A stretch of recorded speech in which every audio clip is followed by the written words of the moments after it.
Bismillahirrahmanirrahim. Assalamualaikum warahmatullahi wabarakatuh. Alhamdulillahirrahmanirrahim. Salatu wassalamu ala asrafil anbiya wal mursalin Nabiyina Muhammad wa ala alihi wa ashabihi ajma'in. Oke, ketemu lagi dengan saya Ahmad Azhari di kelas Teknologi Informasi Perbankan. Pada pertemuan kali ini kita akan membahas terkait dengan perkembangan ICT di perbankan saat ini.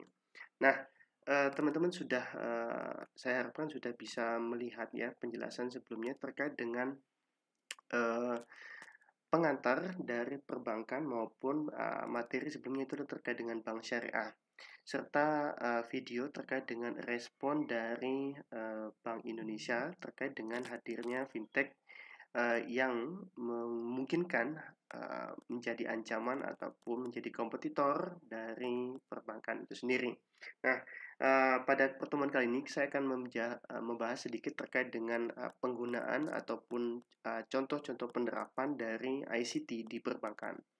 Apa sih sebenarnya ICT itu? ICT itu adalah merupakan kepanjangan dari Informations, Communications and Technology ya, Informations and Communication Technology. Jadi penggabungan dari beberapa teknologi yang memungkinkan adanya pembagian informasi dan komunikasi di dalamnya. Nah, kita akan membahas terkait dengan penerapan ICT di perbankan. Mari kita simak. Nah, penerapan ICT perbankan ini ya seiring dengan kemajuan ilmu teknologi dan informasi serta komunikasi yang dapat terlihat jelas ya. Mulai dari berbagai bidang pendidikan ya yang sudah meranah ya ke seluruh bidang ya. Kemajuan ilmu teknologi ini di bidang pendidikan, bidang sosial hingga di bidang ekonomi dan jasa keuangan termasuk perbankan. Nah, kemajuan ilmu teknologi dan informasi dan komunikasi ini yang sudah terlihat jelas ini ya memiliki dampak ya, memiliki peran yang sangat penting. Jadi perkembangannya yang memiliki peran sangat penting ketika menghadirkan satu layanan keuangan yang akhirnya bisa memudahkan konsumen itu mengaksesnya baik dimanapun dan kapanpun dengan biaya yang lebih murah ya dan dapat dilakukan bahkan dari rumah saja ya, dari melalui mobile platform mereka. Nah, berdasarkan berdasarkan pendapat ya dari Pak Heru Kristiana pada saat itu menjabat sebagai kepala eksekutif pengawas perbankan untuk OJK ya. Bank-bank yang tidak cukup punya kekuatan meningkatkan teknologi informasinya itu pasti akan ditinggalkan oleh nasabahnya. Layaknya seperti zombie, bank-bank itu ketika tidak mampu speed up, tidak mampu beradaptasi dengan hadirnya teknologi informasi itu akan ditinggal nasabah dan layaknya bank-bank itu seperti halnya disimulasikan oleh Pak Heru itu adalah sebagai zombie yang tidak ada nilainya begitu. Nah, information dan communication teknologi pada perbankan hari ini teman-teman bisa mulai ya membuka jendela wawasan, jendela pikirannya dengan mencari tahu terlebih dahulu informasi terkait dengan pemberitaan, kemudian wawasan jurnal dan sebagainya melalui kanal-kanal berita maupun jurnal-jurnal. Nah, beberapa ya diantaranya ini yang sudah saya kutip pada zaman dahulu ya tahun 2020 tahun lalu. Sampai saat ini masih terus didengungkan terkait dengan hadirnya ICT yang diharapkan mampu mendukung ataupun mensupport perbankan, terutama dari sisi ICT. Kenapa saya hadirkan kembali berita ini? Karena memang pemberitaan ini masih sangat masih sangat related dengan kondisi saat ini, di mana pandemik masih belum berakhir, sudah 1,5 tahun. Dan untuk menghadapinya kita perlu satu peran teknologi yang dapat memaksimalkan peran dari industri perbankan sendiri. Nah, beberapa pihak ya termasuk pemerintah dan industri juga mendorong hadirnya ICT terutama dari menghadapi era digitalisasi dan hadirnya pandemi COVID-19. Dukungan-dukungan layanan ICT bagi pembangunan daerah serta kemajuan TIK juga terus didengungkan dan ICT ini menjadi salah satu tumpuan ya ketika pandemik di awal-awal itu menjadi begitu masif penyebarannya. Nah, peran apa saja yang hadir ya di eee, perbankan. Kita akan lihat ya eee, pada penerapannya kita akan lihat pada pembahasan berikutnya ya, di mana memang penerapan ICT di perbankan ini sebenarnya bukan sesuatu yang baru ya. Penerapan ICT sudah mulai, kalau di menurut Bank Indonesia pada tahun 80 itu sudah mulai muncul ya. Bahkan mesin ATM itu sudah mulai digunakan. Nah, tetapi yang perlu kita lihat lagi adalah sebenarnya penerapan ICT itu bukan sebatas itu saja, tetapi lebih dari itu. Bahkan pada awal mulai munculnya ya, ketika memang ibaratnya paper, pencatatan, pembukuan, buku besar dan sebagainya itu merupakan salah satu teknologi yang sudah diterapkan. Tetapi memang mungkin ya, karena kita berasumsi ketika teknologi itu merupakan sesuatu yang relate-nya dengan komputer ya, relate-nya dengan handphone, dengan internet dan sebagainya, itu baru menjadi asumsi pribadi. Sedangkan pada dasarnya teknologi itu merupakan beberapa cara yang memudahkan manusia, terutama kalau dalam financial technology ataupun dalam perbankan terkait dengan layanan jasa keuangan. Jadi teknologi yang memudahkan aktivitas jasa keuangan, aktivitas perbankan gitu. Nah, jadi penerapan ICT di perbankan ini bukanlah sesuatu yang baru ya. Kebutuhan perbankan dalam meningkatkan pelayanan kepada nasabah menjadi salah satu alasan ICT akhirnya banyak diterapkan di perbankan. Dunia ICT memberikan peran yang besar dalam kemasyarakatan ya.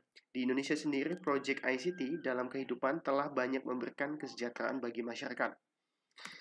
Nah, setidaknya ada 3 tujuan ICT di perbankan. Pertama adalah mendorong efisiensi operasional perbankan melalui pemanfaatan dari teknologi informasi.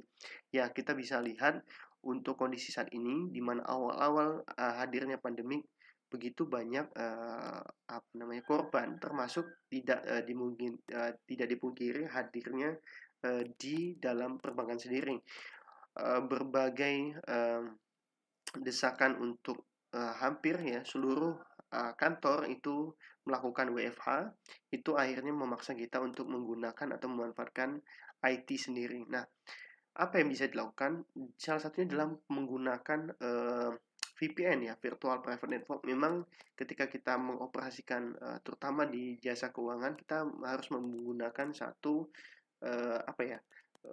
jaringan ya secara internal. Nah, itu bisa digunakan itu dapat dilakukan dengan menggunakan VPN atau Virtual Private Network. Nah, dengan bantuan ini mampu menggunakan ya dengan bantuan VPN ini, dengan menggunakan VPN ini mampu mengoperasikan kegiatan perbankan, bahkan teman-teman yang dari perbankan pun bisa melakukannya di rumah saja. Nah, tentu saja dengan dukungan dari ataupun melalui internet ya, melalui satu jalur komunikasi internet. Nah, yang kedua adalah meningkatkan kualitas layanan kepada nasabah yang lebih cepat, mudah, dan sesuai kebutuhan. Itu tentu saja peningkatan kualitas layanan kepada nasabah ini juga tidak menjadi tidak menjadi dikendorkan ya, tetapi justru ditingkatkan. Hadirnya ICT ini lebih mengedepankan pada kualitas dan layanan kepada nasabah. Nah, nasabah merasa nyaman, nasabah bisa terpuaskan, satisfaction ya, lebih cepat, lebih mudah, bahkan sesuai dengan requirement, sesuai dengan need, sesuai dengan kebutuhan, itu akhirnya membuat setidaknya ya nasabah itu menjadi nyaman dan akhirnya tetap menjadi dan memunculkan sebuah loyalty. Nah, loyalitas inilah yang akhirnya mampu ya mempertahankan nasabah di suatu perbankan. Nah, yang ketiga adalah tujuan ICT adalah terkait dengan inovasinya. Jadi ICT ini diharapkan dapat mendukung inovasi dalam penggunaan IT yang lebih bertanggung jawab secara responsibility-nya secara penggunaannya. Jadi memang itu dikembalikan ya pada tujuan dan maksud dari setiap perbankan dalam penggunaan ICT-nya sendiri. Nah, inovasi-inovasi yang terjadi di dunia perbankan yang menggunakan ICT ini adalah pertama, setidaknya optimalisasi IT ya, terutama dalam hal meningkatkan kualitas layanan nasabah. Lagi-lagi memang kita bicara terkait dengan perbankan tidak menutup kemungkinan kita akan bicara terkait dengan apa namanya eh, jasa ya, karena memang perbankan ini setidaknya melayani jasa dari sisi keuangan. Nah, jasa ini tentu saja menawarkan ya suatu layanan di mana layanan harus ditingkatkan secara kualitinya. Kenyamanan nasabah, keamanan, kepuasan dan sebagainya itu harus ditingkatkan setidaknya dengan dukungan IT menjadi optimal.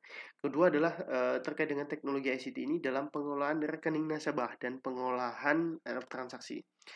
Dengan hadirnya pengelolaan rekening nasabah dan pengolahan transaksi tidak lagi membutuhkan buku besar, tidak lagi membutuhkan waktu, tenaga, hingga bahkan bisa mengurangi adanya sumber daya manusia. Jadi sumber daya manusia mulai dikurangi dan hadirnya ICT ini mampu mempercepat melakukan efisiensi efektivitas dari proses pengelolaan rekening nasabah hingga pengolahan transaksi bahkan pada saat itu juga. Kemudian yang ketiga adalah inovasi yang hadir di dunia perbankan, di antara lain adalah terkait dengan hadirnya internet banking dan mobile banking. Ya seperti yang kita lihat ya pada uh, evolusi perbankan 3.0, 4.0 dan seterusnya itu sudah hadir internet banking dan mobile banking. Nah, ini menjadi salah satu inovasi ICT yang memudahkan bahkan meningkatkan kualitas layanan nasabah. Nah, yang terakhir adalah terkait dengan inovasi ICT ini bisa dilihat dari hadirnya integrasi dari mesin ATM dengan ACDC, ADC. ADC ini adalah mesin ya pembayaran yang hadir di setiap minimarket, supermarket begitu, yang mampu melakukan transaksi uang tunai begitu. Jadi memang integrasi ini menjadi salah satu inovasi di dunia perbankan saat ini. Nah, aplikasi-aplikasi ICT diterapkan di perbankan ya, di antara lain adalah terkait dengan transaksi yang hadir di perangkat seluler.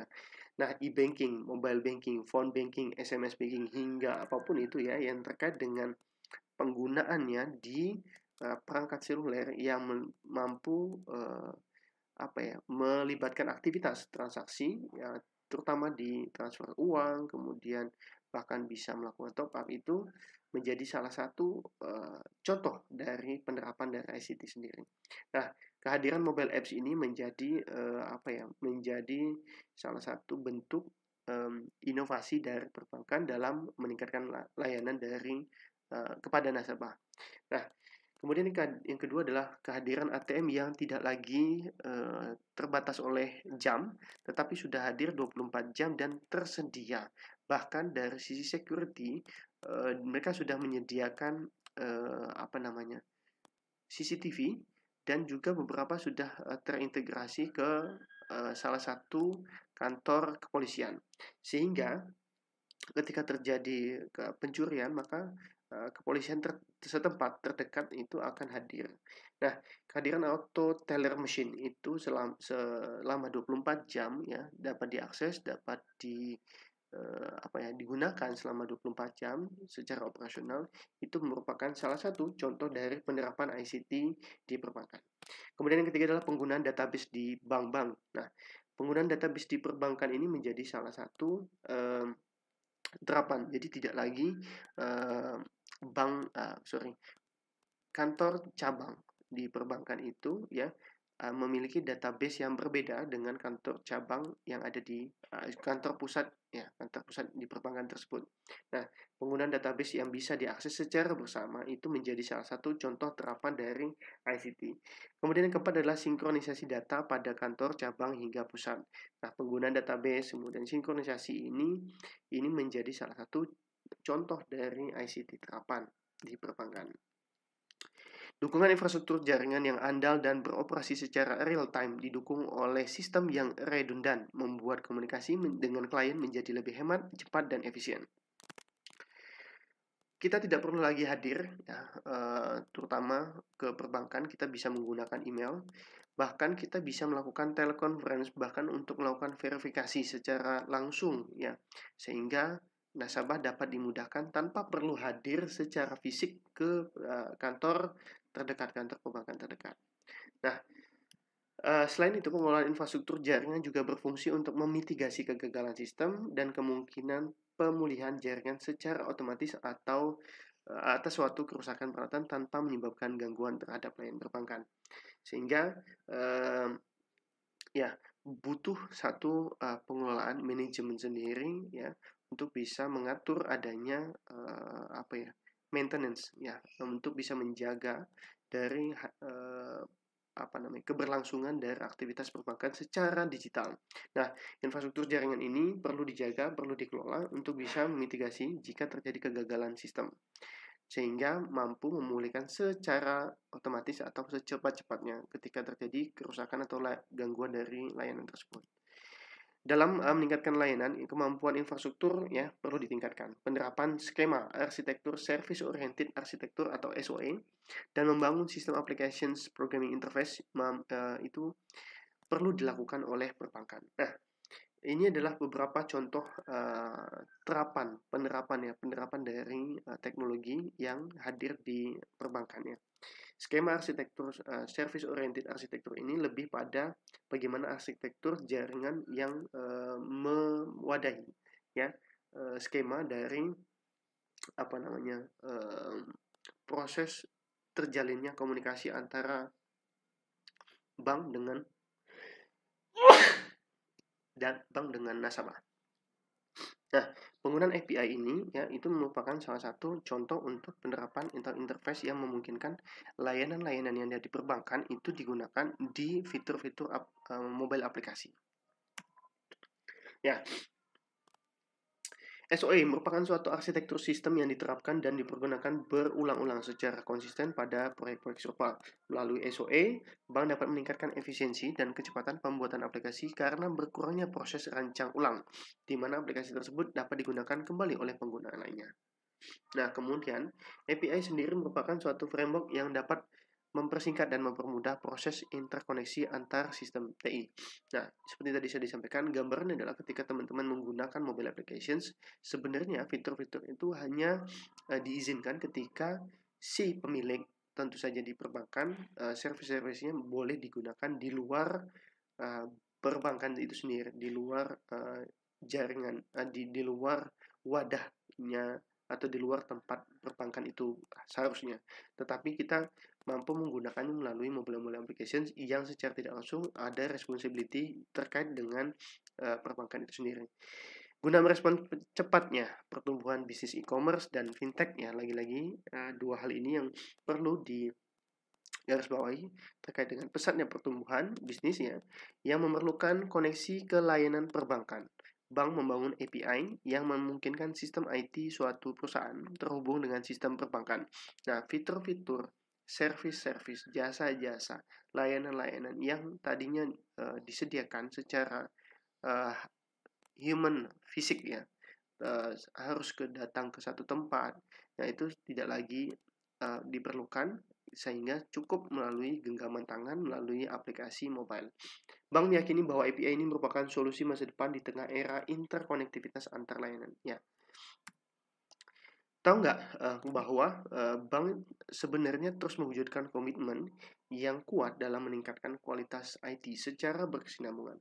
Komitmen ini diwujudkan melalui sertifikat ISO, ya ISO. Nah, ISO ini terkait dengan bagian sistem jaringan, IT Quality Assurance, hingga dengan operational data center. Setidaknya ISO ini menjadi jaminan kualitas layanan dari ICT di satu perbankan. Dengan hadirnya sertifikat ini berarti secara profesional ini sudah bisa dipertanggungjawabkan. Jadi ini semacam quality secara eksternal ya dari perbankan itu sendiri. Kemudian apa saja yang hadir aplikasi-aplikasi yang hadir ketika pandemik ini berlangsung? Aplikasi-aplikasi ICT yang hadir ketika di masa pandemik berlangsung. Di antaranya adalah digital queuing system, kemudian electronic know your customer atau EKYC, kemudian thermal monitoring hingga mask detection, dan managed security service dan omni CRM. Nah, KYC atau Know Your Customer akan membantu mempermudah calon nasabah yang ingin membuka rekening baru atau mendaftar pinjaman tanpa harus datang langsung ke perbankan. Jika memang perlu hadir dan mengharuskan nasabah untuk datang ke kantor bank, maka mereka dapat menggunakan atau mendaftar antrian secara online dengan menggunakan digital queuing system. Nah, digital queuing system ini nantinya akan mengeluarkan satu antrian dan informasi kapan yang harus datang dan jam berapa. Nah, ketika mereka sudah datang, mereka akan dihadapkan dengan thermal monitoring, dan mass detection melalui CCTV ya. Perbankan bisa mengawasi secara keseluruhan baik karyawan maupun pengunjung melalui pengawasan suhu tubuh, thermal monitoring suhu tubuh seluruh karyawan hingga pengunjung yang masuk dan keluar dalam gedung kantor perbankan, baik secara individu maupun masif. Notifikasi ini akan berupa terkait dengan perubahan warna pada individu yang terpapar atau melalui perubahan suhu tubuh ya, melalui CCTV ketika suhu tubuhnya itu melebihi batas normal atau ketika seseorang baik karyawan maupun pengunjung tidak menggunakan masker di dalam gedung kantor perbankan. Apa saja sih sebenarnya keuntungan ICT? Ya tentu saja dalam melayani nasabah lebih mudah, cepat, lebih sesuai kebutuhan. Kemudian nasabah juga dapat melakukan kegiatan atau aktivitas secara mandiri tanpa mengkhawatirkan aspek keamanan. Kemudian layanan secara mandiri berupa administrasi keuangan, administrasi rekening, pengelolaan keuangan, hingga otorisasi transaksi dapat dilakukan secara mandiri. Kemudian layanan juga menjadi praktis, pembukaan rekening menjadi lebih mudah, administrasi rekening juga lebih mudah. Transaksi lebih cepat, lebih aman. Nah, sekuritas tidak perlu dikhawatirkan karena memang sudah dijamin dan bahkan sudah evaluasi secara eksternal menggunakan tadi ya dengan hadirnya sertifikasi ISO tadi. Untuk membantu nasabah dalam pengelolaan keuangan, sekarang sudah muncul beberapa inovasi baru baik dari perencanaan keuangan, penggunaan kebutuhan pribadi hingga edukasi keuangan. Nah, sedangkan kelemahan-kelemahan ICT yang diperbankan memang secara tidak langsung hadirnya ICT ini membuat individu ini akhirnya malas bersosialisasi secara fisik. Namun ini tidak menjadi sesuatu yang negatif ya, tetapi menjadi sesuatu yang positif juga dampaknya. Kemudian yang kedua adalah meningkatkan penipuan dan juga kejahatan cyber. Nah, kejahatan cyber yang dimaksud adalah adanya kemungkinan terjadi kejahatan di dunia maya yang ketika kita melakukan aktivitas melalui internet itu kemudian mereka meretasnya di tengah-tengah. Jadi ibarat kalaupun teman-teman membayangkan ICT itu ya internet ataupun aplikasi yang terhubung secara mobile ya secara internet itu seperti layaknya adalah seperti jaring laba-laba. Kita tidak tahu titik mana, bagian mana yang akhirnya diserang oleh pelaku kejahatan cyber. Nah, apa saja yang berdampak? Ya tentu saja kerugian finansial, ancaman dan sebagainya menjadi salah satu kerugian. Nah, kemudian kita balik ke kelemahan ICT, diantaranya adalah cyberbullying ya. Adanya kelemahan ICT ini mampu menciptakan satu kondisi di mana proses ya seluruh orang bisa seluruh orang bisa berkomentar, seluruh orang bisa memberikan feedback dan ini dilakukan secara maya dan bisa dikatakan dia menggunakan akun atau identitas yang anonimus yang tidak dikenal. Nah, cyberbullying ini memungkinkan hadirnya di ICT di perbankan. Konten negatif yang berkembang pesat ini memungkinkan juga disisipkan oleh beberapa penjahat cyber ya. Tidak tahu keuntungannya seperti apa, mungkin secara finansial atau direct ke link tersebut sehingga menghasilkan keuangan bagi pelaku penjahat itu sendiri. Kemudian yang terakhir adalah terkait dengan kelemahan ICT sendiri di perbankan adalah terkait dengan pembobolan rekening ya. Seperti tadi disampaikan ada kemungkinan pembobolan rekening, kerugian secara finansial baik lembaga maupun perorangan yang diakibatkan hadirnya dengan atau penerapan dari ICT sendiri. Nah, apakah kalian setuju dengan hadirnya ICT di perbankan atau ada kelemahan? Jika memang kalian merasa setuju ataupun tidak setuju, mungkin teman-teman bisa membagikan ataupun mencoba berpikir apa sih sebenarnya yang harus dikembangkan dari aplikasi ataupun layanan ataupun fitur dari perbankan sehingga mampu meningkatkan layanan kepada nasabah. Apa sih sebenarnya fitur-fitur atau layanan-layanan yang dirasa perlu hadir di perbankan? Apa saja sih yang kurang? Misalnya saya butuh misalnya pembayaran, saya butuh transaksi, kemudian saya butuh apa lagi ya? Sesuatu yang bisa menghadirkan ataupun memuaskan ya teman-teman sebagai selaku nasabah, ataupun bisa meningkatkan keamanan ataupun sisi-sisi sosial ataupun kepedulian dan sebagainya yang belum diwadahi oleh perbankan. Mungkin bisa teman-teman tuliskan di kolom komentar maupun di grup ya, WhatsApp maupun di Classroom. Silahkan, ini menjadi salah satu diskusi kita untuk minggu ini. Terima kasih perhatiannya teman-teman untuk materi kali ini. Untuk minggu ini saya rasa saya cukupkan di sini ya, terkait dengan penerapan ICT di perbankan. Nah, begitu saja dari saya. Mari kita tutup dengan lafazan hamdalah bersama-sama. Alhamdulillahirabbil alamin. Sampai jumpa di pertemuan selanjutnya. Terima kasih. Assalamualaikum warahmatullahi wabarakatuh.